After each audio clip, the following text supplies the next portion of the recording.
Bonjour à tous et bienvenue sur Paul Lambertsin Golf. Cette semaine, on reste dans le thème du petit jeu avec la sortie de bunker de green. C'est un coup qui est finalement relativement facile quand on sait le jouer et surtout utiliser son outil, son sand wedge, à bon escient. Si on regarde comment fonctionne le sand wedge et qu'on essaye de jouer une approche comme sur le fairway, en présentant l'arête devant la balle, on s'aperçoit que l'arête a tendance à s'enfoncer dans le sol. Si au contraire je présente le bounce du club, donc c'est la partie arrondie qui se trouve sous la semelle, alors le club va glisser dans le sable. Donc quand on va se préparer pour se mettre à l'adresse, on va présenter le bounce du club en gardant le grip habituel. Je m'ouvre à gauche, je vais surtout baisser mon centre de gravité pour être sûr d'aller chercher du sable. À partir de là, je vais swinger en générant de la vitesse vu que le sable va ralentir mon club et je vais devoir absolument m'engager dans le coup.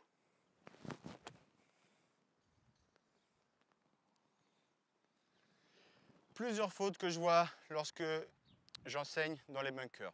Je vois des gens qui ont tendance à se jeter en arrière dans un espoir de lever la balle.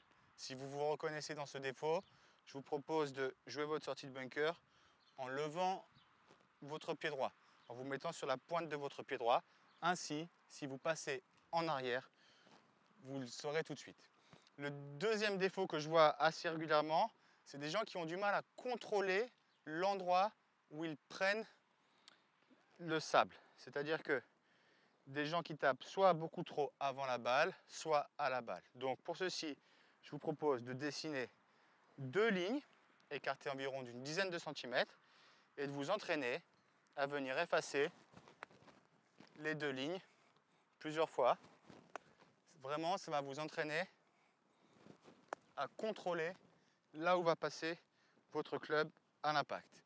Essayez cette astuce, ces deux exercices. Bon entraînement et à bientôt sur mon site.